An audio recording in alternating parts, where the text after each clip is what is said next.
Utilities includes your electricity, your heat, because Boston it's going to be cold for around 8 months of the year. So you would need proper heating in the house. Please don't neglect.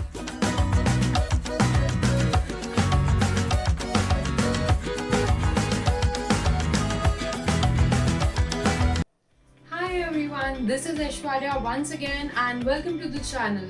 Welcome to another Terrific Tuesday vlog. So again, as I told you that a lot of people have been liking my cultural shock videos like that I did, like top 5 things you need to top 5 cultural shocks that you are going to experience once you travel from India to US. And last time I did a video on renting an apartment in Boston. So I am going to do a couple of more videos that you need to know, anybody and everybody who is planning to fly to Boston or states in general. But whenever I talk about costs and living expenses and all of those things, so that is going to be about Boston and how it is going to cost you in Boston. Because in different states the prices are going to be different, so your budget might go here and there. So if you are planning to come to Boston for your higher studies, so this is something that you should be looking forward to. So with this, let's start today's video. As you might have already seen, that I'm going to be talking about your average living expense as a student in Boston. Okay, so average living expense as a student, because it could be when you are actually entering, you're not going to splurge a lot, you're not going to rent a lavish apartment and stay all alone and things like that. So what's the ideal average cost that you are going to be spending per month on a monthly basis for all your living expenses? So as you guys must have already watched my other videos. If you have not, just go and check those out. So if you are planning to look for an apartment or a house or whatever, so just ensure that you're staying as close to your university as possible, because it's again going to save a lot of cost and a lot of time for you. So that's one advisable thing. So majorly, like first and the most important major chunk of your expense is going to be your like house rent wherever you are planning to stay. So that also depends, like if you're planning to split a 2 BHK between 2 people, between 3 people, if you have a 3 BHK and you want to split it between 4 people, 5 people, you are staying with so that is also staying with like 2 guys, 3 girls. So guys usually take up the living room or something like that, whatever you want to actually figure it out. Okay, so that also depends on how you're going to manage your expenses, and it's going to be a major cost. Okay, so if I would have to give you a range, okay, of your house cost, okay, depending on how you want to stay, so it's going to be, your house rent is going to be somewhere from say $400, okay, at the lowest, to somewhere around $1,000, okay, at the max. Okay, as a student, if you want to spend more, that's up to you, but that's the range that I'm giving. Ideally people get an apartment or a room somewhere around 500, 600. That's, I'm talking about an individual cost here. Okay, so the entire house could be $2,400, $2,600, $2,000. But if you're going to split it between 2-3 people, so starting from like 400, for example, if you are, there is a large room, and if you're splitting it between 2 people, so 2 people are staying in one room, and it's the room is costing around 800, it's a large room, so you would be paying like 400, okay, as part of your rent. Okay, similarly, if you want a private room and you are somewhere spending around $600, $700, something like that. Okay, and if you are like if you want to spend more and have like a bigger room and a private washroom and so on and so forth, so it might go up to like 800, 900, $1,000. So that's the range that I'm giving. That again depends from person to person. So starting from $400 to somewhere around $1,000 is going to be your rent expense. Okay, whatever you are doing now. Add on to your rent, whatever rent you are actually planning to spend, because it depends on each person's budget. So whatever rent is there in your mind, add on per person a cost of say $100 to $120. That also I'm talking to you at the max, for your utilities. Okay, utilities includes your electricity, your heat, because Boston it's going to be cold for around 8 months of the year. So you would need proper heating in the house. Please don't neglect that, because nobody wants to get sick once you come here. So proper heating, so your electricity, your heating, your hot water, your Wi-Fi, and then you have your like normal water bill and your gas bill. Okay, so these things are called as utilities. So if you are splitting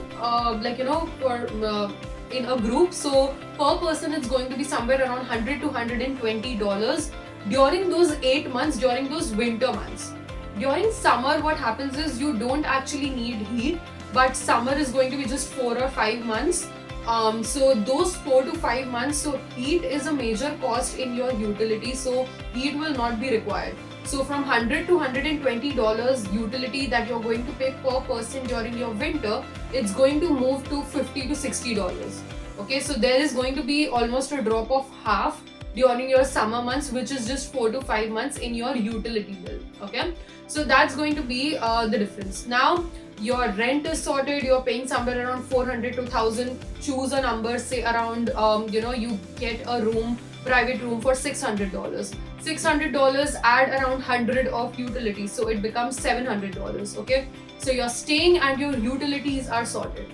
Now let's move on to how much you're going to spend on your groceries. Okay, now this also depends from person to person, and it also depends from whom you are staying with. Like, if you guys are actually planning to cook together, or you're buying to or if you're planning to buy groceries together, or if you want to split, you are like, you eat a specific diet and you want to have that particular diet, and you want to buy your own groceries and cook alone. So a lot of factors again are involved there. Also, another thing that if you're coming from India initially, you're not going to get all the Indian groceries and things everywhere. Okay, so in Boston specifically, you have your India Market and Patel Brothers and all of those places where you can actually go and buy everything that you get in India. Okay, starting from all your pulses, grains, to all your masalas, spices, everything that you need, you are going to get in those Indian grocery stores. But they are also going to be like not many, so you also have to look at that. But don't think of all of those things that I should be staying at a place where the grocery store is just next to me. Because how we do here in your student life, how you are also going to do is, you're just going to go once a month or twice a month and get all the groceries and stock it up. Okay, so you would also not get time to actually go daily or a weekly basis, and that's how you do it here, to save on your Uber cost or your bus cost or whatever, and also to save your time. Okay, so that's again going to be there. Now assume that you are staying with like 4 to 5 people, and you are splitting up your groceries. You go to Indian store, there is Star Market. You're going to get most of your vegetables, but not all groceries. And then you have Trader Joe's, you have Wegmans, you have Stop and Shop, you have Whole Foods, lot of other places. So assume that you are a person who is going to eat well, who is foodie, who wants his or her at least 3 meals a day. Okay, that you have been doing in India. So if you are somebody who wants 3 meals a day, and all your roommates also want like 3 meals a day, so somewhere around per person $100 is what you are going to spend on your groceries per month. Okay, so it might increase like 100 to 150, it might go up, or if you are a person who just wants 1 meal a day, something like that, or you have a specific diet, it can go to like less than that. But on an average is $100 is something that you're going to spend on your groceries if you are actually splitting it up. Okay, so 600, I told you, we are taking an example of a person who has 600 rent, and then add on 100, which becomes 700 for the utilities, add on another 100, which becomes 800 for your groceries. Now this is all that you are going to like $800. Let's take like $800 to $900. I haven't added those 20, 120 and things like that. So 800, 900 is going to be somewhere around your average cost of living if take care of all the factors, and if you're trying to manage your expenses pretty well. Okay, so this is going to be your average expense per month. Now assume that a month you want to splurge a little bit, you are actually going out for eating like once or twice or somewhere around that, or include your Uber cost also, like going to a place, coming back to a place, and you want to keep like $100 separately. So if you're going out, say if you are walking and going, then or you're using your public transport, then it's again not going to cost you much. The transportation cost is going to be saved, the traveling cost is going to be saved. But on an average meal, if you're going out, if you want to you have like 4-5 friends who are going to go, depending again on what type of restaurants you go to, maybe you are spending say $25-$30 per meal. If you're going for a nice fine dine, you might spend like $50. It again depends. So starting from $20, your share, to say $50 if you're spending, if you're going out twice a week, so somewhere around like twice a month, not week, twice a month if you're going around, and if you also need an Uber, so somewhere around $100 if you want to actually splurge. Okay, like splurge, go out, eat out like thrice a month, 4 times a month, and these 3 or 4 times a month, I'm talking about proper dinner or proper lunches. Okay, I'm not talking about going there and getting a sandwich and you're going to spend say $30, $50. No. Okay, I'm talking about like proper fine dine, going to a restaurant, eating up, and thrice a month. So that's going to be it. But usually people don't do that. You prepare your own meals and you just grab a coffee from Dunkin' or go to Starbucks, or go to Panera Bread. Here it's pretty famous, and grab one sandwich or something like that. So that's not going to cost you much. Even if you want to splurge, you can easily have a very good life, have good food, have a nice house with all the utilities and facilities, and a little bit of luxury, wanting to splurge, wanting to shop, again adding $100, somewhere around $900 to $1,000 is a good bet. Okay, it's a very good bet. Okay, people, I have seen people, I know people, who actually want to manage finances and are splitting and sharing and and have a lot of other things also in their mind, that okay, this is something that I have to spend. They can stay somewhere around $600 per month also. So $600 per month, including everything. I have seen those kind of people. Then I've seen some people that $1,000 is also not enough. Okay, so that's pretty much going to be the range if you want to actually stay around Boston. Again, don't take a place or an apartment in downtown Boston. Take it a little far away, so that your cost is less and you can stay more lavishly, or manage your entire expenses, in short. Okay, again, one quick last tip: please don't try to convert these $1,000 what I have been speaking about into rupees. So 1,000 approximately, if I take 75 rupees, $1 75 rupees, it's going to be 75,000. Don't make your parents go crazy. Don't go crazy that per month you are spending 75,000 on yourself. It is a difference in currency. Usually when you come here, you would actually, when you go to a grocery store, you will have a habit of converting everything. Like if it's $2 2 into 75, please don't do that.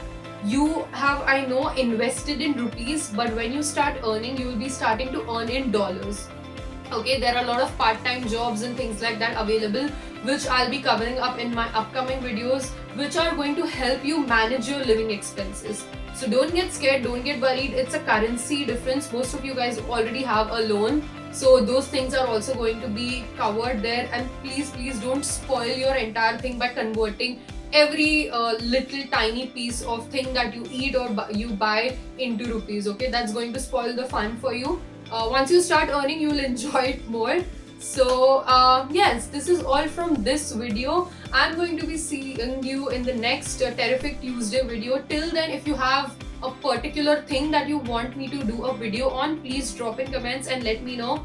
I'll ensure that I quickly do a video. Share it with your friends and family who are actually planning to come to Boston or states for that matter, so that it will be helpful for them.